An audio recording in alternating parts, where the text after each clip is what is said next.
Թուրքիայում քրդերը զանգվածային բողոքի ակցիաներ են անցկացրել Հալեպում լայնամասշտաբ ռազմական գործողության դեմ։ Ցույցեր են տեղի ունեցել մասնավորապես Վանում եւ Մարդինում։ Իր հերթին Թուրքիայի արտգործնախարար Հական Ֆիդանը Սիրիայի դեմոկրատական ուժերին կոչ է արել պահպանել Դամասկոսի հետ կնքված համաձայնությունը եւ վերջ դնել Հալեպում բախումներին։ Ֆիդանի խոսքով քրդական խմբավորումը չի կատարում մարտին կնքված համաձայնագիրը, ըստ որի Սիրիայի դեմոկրատական ուժերը պետք է իր բոլոր ռազմական եւ քաղաքացիական կառույցներն ինտեգրեր երկրի պետական համակարգում։ Թուրքական քրդամետ հանուն հավասարության եւ ժողովրդավարության կուսակցությունն էլ Սիրիայի կառավարությանը մեղադրել է խաղաղ բնակիչների վրա հարձակումների համար, նշելով, որ թուրքական կողմի հայտարարություններն ավելի են հրահրում բռնությունը տարածաշրջանում։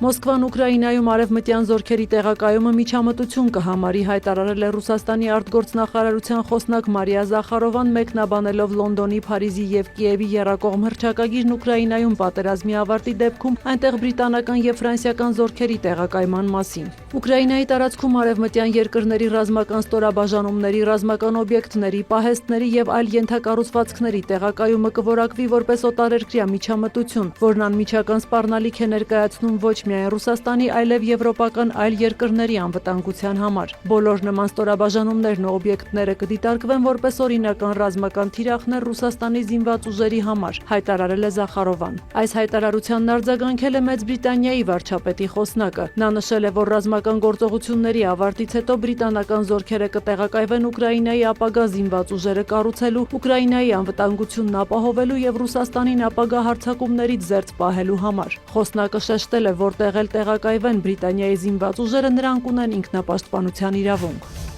Ռուսաստանի արտաքին գործերի նախարարությունն ամերիկյան ուժերի կողմից Մարիներա նավթատար նավի գրավումը որակել է միջազգային ծովային իրավունքի հիմնարար սկզբունքների եւ նորմերի կոպիտ խախտում եւ Վաշինգտոնին կոչ է արել վերադառնալ միջազգային նավագնացության նորմերի ու սկզբունքների պահպանմանը։ Ըստ գերատեսչության Միացյալ Նահանգները բազմիցս, այդ թվում պաշտոնական մակարդակով, տեղեկացվել է լցանավի ռուսական պատկանելության եւ դրա խաղաղ քաղաքացիական կարգավիճակի մասին։ Ըստ ռուսական կողմի Մարիներայի հետ կապված միջադեպը կարող է հանգեցնել Եվրատլանտյան տարածաշրջանում ռազմական եւ քաղաքական լարվածության հետագա սրման։ ԱՄՆ ռազմածովային ուժերը հունվարի 7-ին Ատլանտյան օվկիանոսում կալանել էին Մարիներա նավթատար լցանավը, նշելով, որ այն խախտել է ամերիկյան պատժամիջոցները։ Նավն առնչություն ունի Վենեսուելայի հետ, իսկ Ռուսաստանի դրոշի ներքո նավարկելու ժամանակավոր թույլտվություն էր ստացել միայն դեկտեմբերի 24-ին։ Պենտագոնի ղեկավար Փիթ Հեքսեթը հայտարարել է, որ պատժամիջոցների տակ գտնվող վենեսուելական նավթի նկատմամբ պատժամիջոցները շարունակում են ուժի մեջ մնալ։